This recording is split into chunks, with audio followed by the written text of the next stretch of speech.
പരിമള and കോ, രണ്ട് പേര്, Jayaram and Urvashi, ഈ രണ്ട് പേര് കൊണ്ട് മാത്രമാണ് ഞാൻ ഈ സിനിമ തിയേറ്ററിൽ പോയി കണ്ടത്. ആൻഡ് പടം എങ്ങനെയുണ്ട് എന്ന് ചോദിച്ചാൽ, ഒരു കോമഡി പടത്തിൽ കോമഡി ഇല്ലെങ്കിൽ അതെന്താണ്? അതൊരു പടമാണ്. ഇത് ഒരു പടമാണ്. ഒരു വയ്യായിക വന്ന് ചത്തുപോയ പടം, ചത്ത പടം. ഇത് കണ്ട ഞാൻ ചത്ത ശിവ, ഇത് കണ്ട പ്രേക്ഷകർ ചത്ത പ്രേക്ഷകർ, ഇത് പ്ലേ ചെയ്ത തിയേറ്റർ ചത്ത തിയേറ്റർ. ചത്ത പടം കണ്ട് ചത്ത ശിവയും ചത്ത പ്രേക്ഷകരും ചത്ത തിയേറ്ററിൽ ചത്തുപോയി. ഇപ്പം നിങ്ങൾ ആലോചിക്കുന്നുണ്ടാവും, എനിക്ക് വല്ല വട്ടുണ്ടോയെന്ന്. ഞാൻ പറയട്ടെ, എനിക്ക് വട്ടുണ്ട്. എനിക്ക് വട്ടായി. ഈ പടം കണ്ടിട്ട് എനിക്ക് വട്ടായി.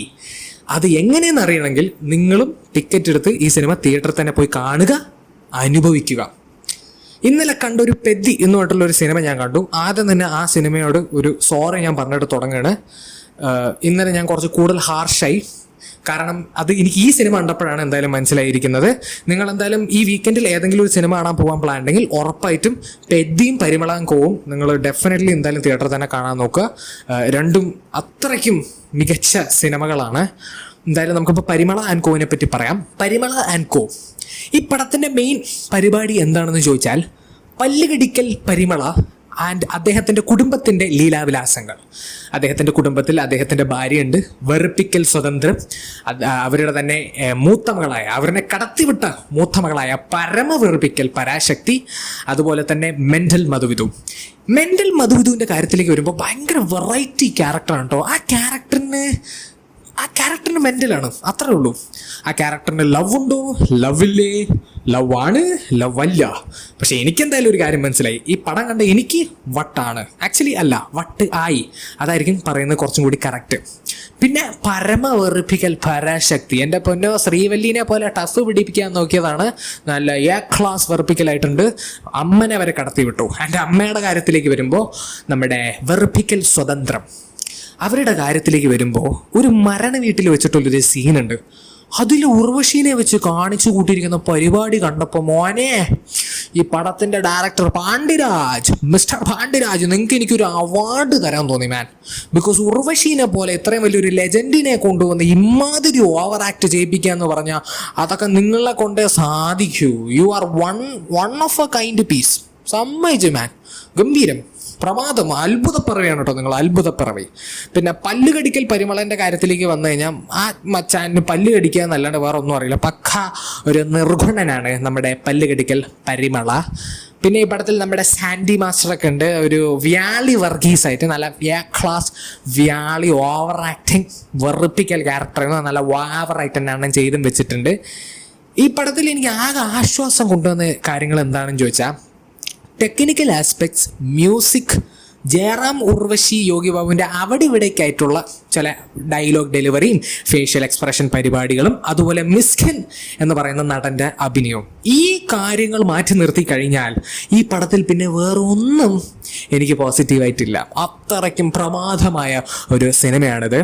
ഈ പടത്തിൽ ഡാർക്ക് ഹ്യൂമർ എന്ന് പറഞ്ഞിട്ടുള്ള കുറച്ച് പരിപാടി കാണിച്ചു വെച്ചിട്ടുണ്ട് കോപ്രായങ്ങൾ. ഡാർക്ക് ഹ്യൂമർ ഇല്ലെങ്കിൽ അത് വെറും ഡാർക്കാണ്. അത് എനിക്ക് ഏറ്റവും കൂടുതൽ മനസ്സിലായത് ഈ സിനിമ കണ്ടപ്പോഴാണ്. ഈ സിനിമയിൽ നമ്മുടെ ജയറാമിൻ്റെ കഥാപാത്രത്തിൻ്റെ ഒരു റിലേറ്റീവ് മരിച്ചു പോകുന്നുണ്ട്. അപ്പോൾ ആ ഒരു സമയത്ത് ഈ മനുഷ്യൻ്റെ ഫാമിലി മൊത്തം ഇയാളിരുന്ന് അങ്ങോട്ട് അപമാനിക്കുക, സ്ട്രേറ്റ് അപ്പ് അപമാനിക്കുകയാണ്. അത് പക്ഷെ കാണിച്ചിരിക്കുന്നത് സോ കോൾഡ് ഡാർക്ക് ഹ്യൂമർ എന്നുള്ള രീതിയിലാണ്. പക്ഷെ അതിൽ ഹ്യൂമർ ഇല്ലാത്തത് കൊണ്ട്, ആൾക്കാർ ചിരിക്കാത്തത് കൊണ്ട് സ്ട്രേറ്റ് അപ്പ് അത് അപമാനമാണ്. അഥവാ ചില സമയത്ത് എനിക്ക് തോന്നി ഈ പരിമളൻ്റെ അടുത്ത് പറയാം, ഡേ ഈ മൂന്നെണ്ണത്തിന് തട്ടിക്കളഞ്ഞിട്ട് ജയിലിൽ പോടെ, അവിടെ നിനക്ക് ഇതിനേക്കാളുള്ള സമാധാനം കിട്ടും എന്നെനിക്ക് പറയാൻ തോന്നിപ്പോൾ. പക്ഷേ എനിക്ക് പറയാൻ പറ്റില്ല, കാരണം ഇത് ഓൾറെഡി ഷൂട്ട് ചെയ്ത് വെച്ച സിനിമയാണല്ലോ. ആൻഡ് പരിമളനാണെങ്കിൽ അമ്മാതിരി നിർഗുണൻ. പിന്നെ ഈ പടത്തിൻ്റെ ഡ്യൂറേഷൻ എന്ന് പറയുന്നത് 2.25 മണിക്കൂറാണ്. 5 മിനിറ്റും കൂടി ഈ പടം പോയതാണെങ്കിൽ രാജാ സാബിനെ വെല്ലുന്ന സാധനം എന്ന് വരെ ഞാൻ പറഞ്ഞേനെ. ഈ പടം കണ്ടപ്പോഴാണ് എനിക്ക് മാരുതി ഡയറക്ടർ, അഥവാ മറ്റേ മാരുതി 800 ഉണ്ടല്ലോ രാജാസാബിൻ്റെ ഡയറക്ടർ, ആ മച്ചാൻ്റെയൊക്കെ ലെവൽ അറിഞ്ഞത്. 3 മണിക്കൂർ പടത്തിലാണ് ആ മനുഷ്യൻ എന്നെ അത്രയും വെറുപ്പിച്ചത്. ഈ മനുഷ്യൻ 2.25 മണിക്കൂർ പടത്തിൽ തന്നെ എന്നെ ഇത്രയും വെറുപ്പിച്ചു. 5 മിനിറ്റും കൂടി ഉണ്ടായിരുന്നാൽ മതി. 5 മിനിറ്റ് കൂടി പടം ഉണ്ടായിരുന്നെങ്കിൽ രാജാസാബിനെ കടത്തിവിടുന്ന ഒരു സാധനം എന്ന് ഞാൻ പറയാൻ തയ്യാറാണ്. അമ്മാതിരി പ്രമാദം, അത്ഭുതം, അതിഗംഭീരം. അതുപോലെ പാണ്ഡ്യരാജനെ ഞാൻ സീരിയസ് ആയിട്ട് ഒരു കാര്യം ചോദിക്കണം. നിങ്ങൾക്ക് ഓഡിയൻസിൻ്റെ മുകളിൽ വല്ല ദേഷ്യമോ വൈരാഗ്യമോ പകയോ വല്ലതും ഉണ്ടെങ്കിലേ നിങ്ങളൊരു പ്രസ് മീറ്റ് വിളിച്ച് വരുത്ത്. എന്നിട്ട് അവിടെ ഇരുന്ന് നിങ്ങൾ ഓഡിയൻസിനെ അറഞ്ചും പുറഞ്ഞും തെറി വിളിച്ചോ, ഒരു കുഴപ്പമില്ല.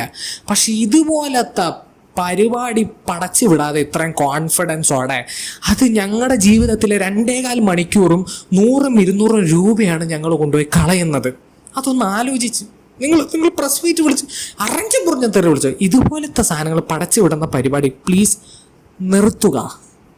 പിന്നെ നമ്മുടെ ദൃശ്യം 3 മറ്റേ എറണാകുളം കല്യാൺ ജ്വല്ലേഴ്സിൽ നിന്നാണ് നമ്മൾ ജ്വല്ലറി വാങ്ങാൻ പോകുന്നത്. എന്താ മന്നെ, എറണാകുളത്തിൽ മാത്രമല്ലല്ലോ കല്യാൺ ജ്വല്ലേഴ്സ്, തൊടുപുഴയിലും ഉണ്ടല്ലോ കല്യാൺ ജ്വല്ലേഴ്സ് എന്നുള്ളതിന് ശേഷം നമ്മുടെ പുതിയതായിട്ട് വന്നിരിക്കുകയാണ് സൺനെക്സ്റ്റിൽ എത്രയാണ് മെമ്പർഷിപ്പ് മോളെ? അപ്പം 899 റുപ്പീസ്. 899 റുപ്പീസോ? അപ്പം 3 മന്ത്സിക്ക് 299 റുപ്പീസ്. 299 റുപ്പീസിന് എടുക്കും. നമുക്ക് 3 മാസത്തേക്ക് പാപനാസം കാണാം. സ്വതന്ത്രം പസിക്കുന്നത് സ്വതന്ത്രം. ഫുഡ് എടുത്തോണ്ട് വാ, ഫുഡ് കഴിച്ചിട്ട് നമുക്ക് പാപനാസം 3 മാസത്തേക്ക് ഇരുന്ന് കാണാം. പസിക്കുന്നത് മണി പസിക്കുന്നത്. എനിക്ക് വയ്യ, എനിക്ക് ഒട്ടും വയ്യ. ഇന്നലെ പെദ്ദി, ഇപ്പം പരിമളാൻകോ. ഈ പടത്തിൻ്റെ അവസാനം കുറേ ട്വിസ്റ്റ് എന്നൊക്കെ പറഞ്ഞിട്ട് കാണിച്ചു വെച്ചിട്ടുണ്ട്. അതിഗംഭീരം, പ്രമാദം. എനിക്ക് കണ്ടപ്പോൾ തോന്നി എന്നടാ നിങ്ങൾ പണി വെച്ചിരിക്കുക. സീരിയസ് ആയി എന്താ നടക്കുന്നത്? ഇത് ഏതാ യൂണിവേഴ്സ്? ഞാൻ വല്ലതും ഉറങ്ങിപ്പോകാൻ വല്ലതും ചെയ്തോ? ഇനി ഒന്നും മനസ്സിലാവണില്ല. അങ്ങനെ അത് കഴിഞ്ഞപ്പോൾ പടം അവസാനിക്കുകയും ചെയ്തു. ആ ഒരു ആശ്വാസത്തിൽ ഞാൻ അതിനെപ്പറ്റി ഒന്നും ചിന്തിച്ചില്ല. ഞാൻ നേരെ തിയേറ്ററിൽ നിന്ന് ഇറങ്ങി. പക്ഷേ എന്താണെങ്കിലും എനിക്ക് വയ്യ, എനിക്ക് വട്ടായി. എനിക്ക് പടം കണ്ടപ്പോൾ വട്ടായി. നിങ്ങൾക്കും എന്നെ പോലെ പ്രാന്തനാവണമെന്ന് ആഗ്രഹം ഉണ്ടെങ്കിൽ ഉറപ്പായിട്ടും 100% നിങ്ങൾ ഈ സിനിമ തിയേറ്ററിൽ പോയി കാണുക, അനുഭവിക്കുക. ആൻഡ് എന്താണെങ്കിലും അതാണ് എൻ്റെ opinion on Parimala and co. And നിങ്ങൾ എന്തെങ്കിലും കാരണം വെച്ച് ഈ സിനിമ കണ്ട് ഇപ്പോഴും ജീവനോടെ ഉള്ള ഒരാളാണെങ്കിൽ ഉറപ്പായിട്ടും നിങ്ങളുടെ അഭിപ്രായം കമൻറ്റ് സെക്ഷനിൽ ഡ്രോപ്പ് ചെയ്യാൻ മറക്കരുത്. ആൻഡ് വീഡിയോ ഇഷ്ടപ്പെട്ടെങ്കിൽ ലൈക്ക് ചെയ്യുക, ഷെയർ ചെയ്യുക, സബ്സ്ക്രൈബ് ചെയ്യുക, നോട്ടിഫിക്കേഷൻ ബെൽ അമർത്താൻ മറക്കരുത്. ആൻഡ് ഞാൻ നിങ്ങളെ അടുത്ത വീഡിയോയിൽ കാണാം. ജയ് ബാലയ്യ, ജയ് ബാലയ്യ.